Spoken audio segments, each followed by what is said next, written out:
The early morning fog clung to the streets of Millbrook like a ghostly veil, blurring the sharp edges of skyscrapers and muting the usual clamor of the city's awakening. The air was thick and damp, carrying the sharp scent of wet concrete mixed with the faint lingering aroma of stale coffee from a nearby cafe, its shutters only half raised. Underneath the looming shadows of glass towers and flickering neon signs, the city's forgotten inhabitants sought their invisible niches, tiny pockets of shelter where the world's eyes glanced but never lingered.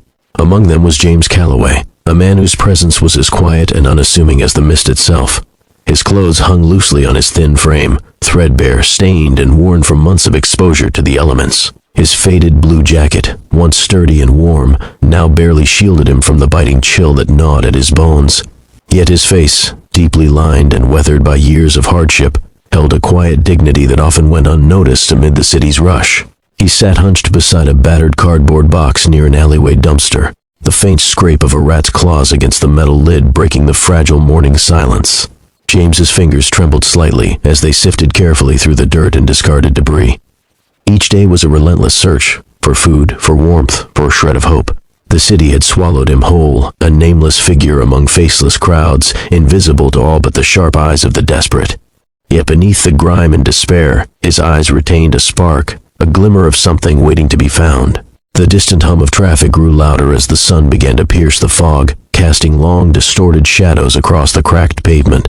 James glanced up, watching the hurried footsteps of suited men and women, their polished shoes clicking against the sidewalk, their voices a blur of business and purpose. Their lives moved swiftly past his stillness, a river flowing around a forgotten stone. He pulled his jacket tighter around his thin frame, bracing against the cold that seeped through his clothes, and turned back to the edge of the dumpster, unaware that today the dustbin would yield more than refuse. It would offer a key to a destiny he never imagined. James had not always belonged to the streets. Once, he had a home filled with laughter and light, a small but cozy apartment in a quiet neighborhood where the soft sunlight filtered through lace curtains onto polished wood floors. There, he worked as a watchmaker, an artisan of time, crafting delicate mechanisms that ticked softly in his steady hands. The rhythmic ticking of tiny gears and springs had been both his livelihood and his pride, a symphony of precision and patience. But life's cruel twists had stripped him of everything he cherished. The company where he worked shuttered its doors unexpectedly, leaving him unemployed and adrift. Debts piled up like storm clouds, and the cold absence of warmth grew heavier when his wife left one bitter winter night, taking their young daughter with her. The downward spiral had been swift and merciless, dragging him into shadows darker than any night. Now, his days blurred into one another, marked by the hunt for shelter and scraps. The cold bit deep into his bones as he recalled those happier times. The scent of polished wood and machine oil in his workshop. The delicate silver wristwatches he once crafted with care and pride. He remembered the soft smile of his daughter, the gentle warmth of her small hand in his, now a distant memory that both comforted and haunted him. Despite the despair, James never let go of hope. He often whispered to himself, a mantra against the silence. If he could just find a way back, he'd rebuild. The city, with all its cruelty and indifference, held secrets, forgotten treasures hidden in plain sight, and perhaps, somewhere in the grime and shadows, an opportunity waited patiently for him. As the sun climbed higher, burning through the mist and casting pale light onto the littered streets, James pushed aside the detritus in the dumpster, the metallic scent of discarded cans mingling with the sharp decay of rotting food. His fingers brushed against something smooth and cold. Curiosity piqued. He pulled it out carefully. A wristwatch, but not just any watch. It gleamed with a golden sheen, its intricate design catching the light even amidst the dirt and grime. The face was pristine, the hands frozen at precisely 3:15, as if time itself had halted to mark this moment. The weight of the watch in his palm was heavy with promise, stirring a flicker of disbelief deep within him. How did something so valuable end up in a dustbin? James's heart quickened, a sudden rush of adrenaline mingled with cautious hope. This watch could be his way out, but the question remained, who had discarded such a treasure and why? The golden wristwatch felt like a secret whisper against James's skin. He cradled it gently, turning it over to examine the craftsmanship with a reverence he hadn't felt in years. Tiny diamonds sparkled along the bezel, catching the light in a dance of fire and shadow. The band was composed of finely etched gold links, smooth yet sturdy, a masterpiece of delicate engineering. It was unlike anything he'd ever seen cast aside, a jewel amid the city's refuse. A distant siren wailed, mingling with the city's awakening hum. The rumble of engines, the murmur of early commuters, the rustle of leaves stirred by a gentle breeze. James knew the watch wasn't just valuable, it was a symbol, a puzzle piece in a larger story waiting to be uncovered. He slipped it carefully into his jacket pocket, mindful not to damage the delicate mechanism, feeling its reassuring weight settle against his chest. Questions raced through his mind like a relentless tide. Was the watch stolen? Lost? Why had someone thrown away such a masterpiece? And more importantly, could it help him find a new path? For years he'd survived on scraps and shadows, but this was a chance to change everything. That afternoon, James found refuge in the quiet corner of a public library, a sanctuary from the harsh streets. The scent of old paper and ink was comforting, wrapping around him like a warm blanket. He settled beneath the soft glow of a reading lamp, pulling the watch from his pocket to study it more closely. The watch bore no brand name on its face, but on its back was an engraving delicate and precise to him. Time is everything. James's fingers traced the initials as if unlocking a secret. Who was M? The question deepened his curiosity into resolve. This watch was more than a lost trinket. It was a key to unlocking a mystery, and perhaps a new life. As the library doors closed softly behind him, muffling the distant city noises, James made a silent vow. He would uncover the story behind the golden wristwatch, no matter the obstacles. The city's forgotten man was ready to step into the light of a new beginning. That evening, as the city's neon lights flickered to life, casting their artificial glow over wet sidewalks, James sat beneath a flickering street lamp, the golden wristwatch weighing heavily in his palm. The air was thick with the scent of rain-soaked asphalt and exhaust fumes, a mixture both pungent and oddly familiar. His mind churned with possibilities and doubts, the weight of uncertainty pressing down like the humid air around him. Suddenly, a sharp voice cut through the quiet. "Hey, that looks expensive. Where'd you get that?" A young woman with a camera slung casually around her neck approached cautiously, her eyes curious but kind, framed by loose strands of dark hair that caught the light. James hesitated, instinctively shrinking back. Strangers had been threats before, warned by harsh words, cold stares, or worse. But something about her softened the hard edges of his world tonight.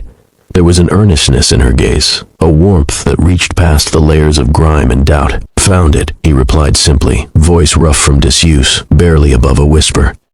She smiled, a gentle curve of lips that held no judgment. "I'm Mara, a journalist. I write about lost things found and the stories behind them. Mind if I take a picture? Maybe I can help." James considered the offer, weighing the risk and hope.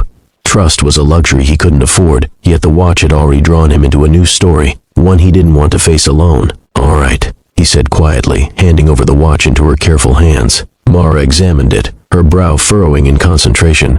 "This isn't just any watch, it's a rare collector's piece. If it's genuine, it could be worth a fortune." Hope and fear tangled within James like a storm. This was the moment, the catalyst that could shift everything. With Mara's help, the golden wristwatch might open doors he never dreamed of. As the first drops of rain began to fall, washing the grime from the streets and darkening the pavement, James felt the first stirrings of change. The city's shadows still loomed, but now a new light beckoned him forward. The next morning, James and Mara met in a small cafe tucked between towering office buildings.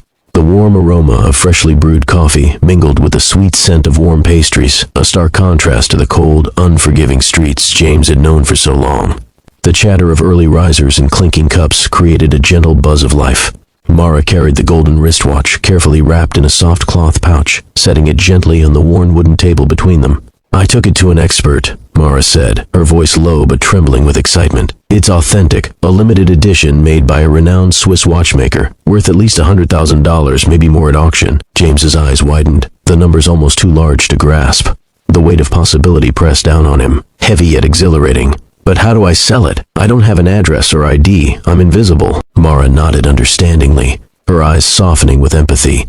"We'll figure it out. First, I want to hear your story. People connect with stories, not just objects. Your journey could give the watch a new meaning, and maybe open more doors." James hesitated, the walls around his past threatening to crumble. But then, he began to share fragments of his life, the ticking clocks in his workshop, the laughter of his family, the harsh descent into the streets that swallowed him whole. Mara listened intently, her eyes reflecting empathy and determination, her fingers occasionally brushing the table as if grounding herself in his words. Together they crafted a plan. Mara would use her network to verify the watch's provenance and arrange a discreet auction. Meanwhile, James would start reclaiming pieces of his life, getting identification, reconnecting with social services, and exploring job opportunities that could lead him back to dignity. For the first time in years, James felt a flicker of hope that was more than a fleeting dream. The golden wristwatch was no longer just a treasure, it was the first step on a path back to himself.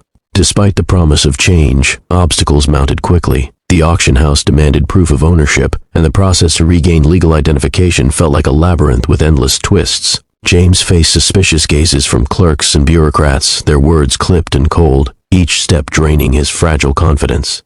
One gray afternoon, the sky heavy with clouds, Mara arrived at the community center where James was waiting. Her face was taut with concern. "There's a snag," she said softly. "Someone reported the watch stolen. The police are involved now." James's heart sank, a cold weight settling deep in his chest. The golden wristwatch, once a beacon of hope, now cast long, threatening shadows. Doubt gnawed at him relentlessly. Had he stumbled into a trap?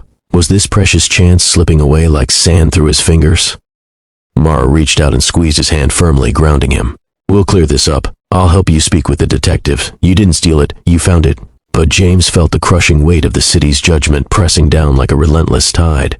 The watch that symbolized hope now threatened to shatter everything he had dared to believe in. That night, beneath the cold glow of his makeshift shelter, James stared at the golden wristwatch, its gleam both reassuring and distant, almost mocking in the dim light. Yet amidst the despair, a stubborn ember of resilience burned within him. He would fight to claim his future no matter the cost. As the police investigation unfolded, James and Mara grew closer, their shared mission weaving a fragile but genuine friendship. Mara's unwavering support became a lifeline, a reminder that James was more than his past or his circumstances. One rainy afternoon, the sound of raindrops tapping rhythmically against the windows, Mara introduced James to a community center that offered legal aid and job training for homeless individuals. The scent of freshly painted walls mingled with the chatter of hopeful voices and the clatter of cups filled with warm soup.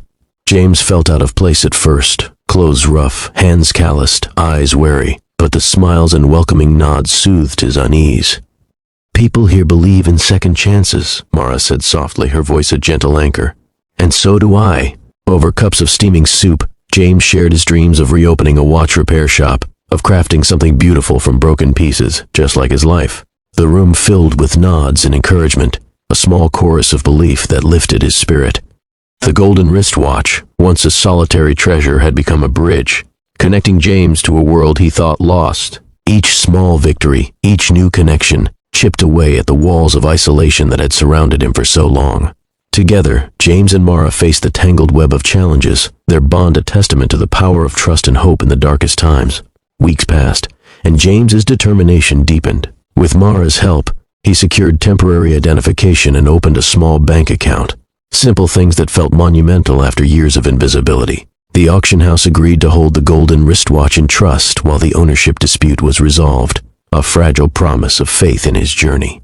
One crisp evening, as they walked through the city park, the scent of damp earth and freshly cut grass mingling with the cool breeze, James paused beneath a towering oak. Its leaves rustled softly overhead, casting dancing shadows on the path. "I never believed this was possible," he admitted quietly, voice almost lost in the whispering wind.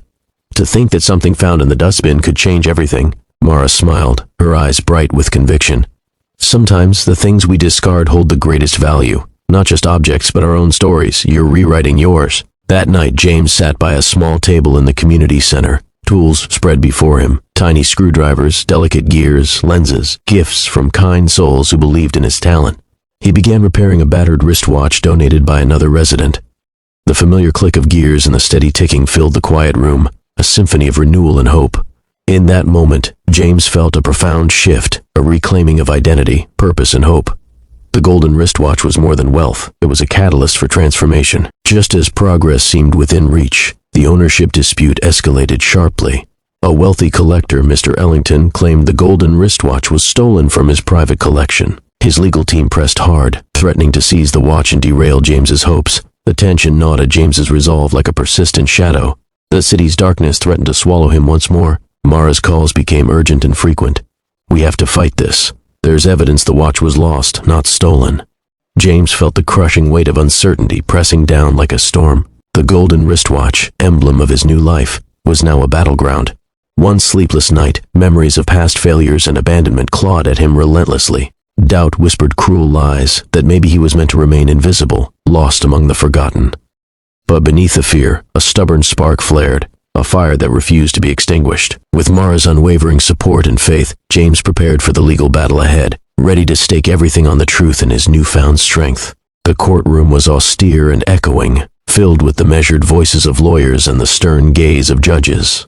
James sat beside Mara, the golden wristwatch displayed in a glass case before them, a fragile symbol of hope and conflict. Evidence unfolded with painstaking clarity, revealing inconsistencies in Mr. Ellington's claim. The watch had been reported missing months before James found it, with no proof of theft. Witnesses testified to the watch's disappearance during a private event, their voices steady and truthful. The judge's ruling came like a release of breath held too long, affirming James's right to the golden wristwatch. Relief flooded through him, mingling with exhaustion and a quiet joy. Outside the courthouse, the city's noise felt different, less oppressive, more inviting. James clutched the watch, its weight a tangible reminder of resilience and justice. The victory was not just legal but deeply personal. James had reclaimed more than property. He had reclaimed dignity, identity, and a future. With the legal battle behind them, James and Mara turned their attention to the future. The auction was scheduled, and the golden wristwatch was expected to fetch a fortune. But James's dreams had evolved beyond selling the watch. He envisioned opening a small workshop, a place where timepieces and lives could be mended alike. Mara connected him with local investors and mentors who believed in his vision, bridging the gap between past and promise. As they planned, James felt a mix of excitement and apprehension. The path ahead was uncertain, but for the first time, he felt equipped to walk it with steady steps. Late one evening, James practiced a speech he planned to give at a community event, his story of loss, discovery, and hope. His voice was steady, filled with emotion, as the golden wristwatch gleamed on his wrist, a testament to the journey. He glanced out the window at the city skyline, the lights shimmering like a constellation of possibilities. The man who had once been invisible was ready to step into the spotlight. The auction house buzzed with anticipation, the grand hall alive with murmurs and the rustle of fine fabrics. Collectors and investors filled the room, their eyes flicking eagerly toward the gleaming displays. James stood beside Mara, the golden wristwatch the centerpiece of the evening. Its delicate sparkle caught the chandelier light, a beacon amid the polished wood and velvet ropes. As the auctioneer's gavel rose, a figure appeared. Mr. Ellington, his presence a sharp reminder of past conflicts and lingering doubts. Tension crackled in the air like static electricity. Ellington confronted James, his voice sharp and accusing. "You've deceived everyone. That watch belongs to me." But James, calm and firm, met his gaze. He recounted his story, his discovery, the legal victory, the watch's true value beyond money, beyond ownership. His voice carried the weight of truth and resilience. The room fell silent, the weight of his words settling over the crowd like a hush. The auction proceeded, and the watch sold for a staggering sum, enough to launch James's new life and dreams. In that moment, James realized the battle was more than about wealth. It was about reclaiming identity and dignity. The confrontation tested his courage, but his integrity won the day. With funds secured, James opened his watch repair shop in a modest but welcoming space nestled among the city's busy streets. The scent of polished wood and machine oil returned, filling the air with familiarity and promise. Community members, once strangers, became customers and friends. Mara continued to support him, documenting his journey and spreading hope to others through her words and photographs. James trained apprentices, sharing skills and stories, weaving a tapestry of resilience through craftsmanship and kindness. The golden wristwatch found a special place in the shop, a shining reminder of the journey from dustbin to destiny. James often reflected on the twists of fate, grateful for the second chance and the people who believed in him when he could not believe in himself. Years later, the shop thrived, a beacon of transformation in the heart of Millbrook. James, now a respected businessman and mentor, stood by the window, the golden wristwatch ticking steadily on his wrist. Its steady rhythm was a heartbeat echoing the passage of time and the promise of new beginnings. Children visited, their eyes wide with wonder as he demonstrated the delicate art of watchmaking, his hands steady and sure, his stories rich with lessons of patience and hope. Mara's latest article celebrated his journey, a testament to hope, courage, and the power of second chances. James's gaze drifted to the city beyond, once a place of shadows, now a landscape of possibility bathed in golden light. Time had reclaimed him, not just measured in seconds, but in moments of resilience and love. The golden wristwatch, once lost in a dustbin, had changed a life, and in doing so, changed the world around it.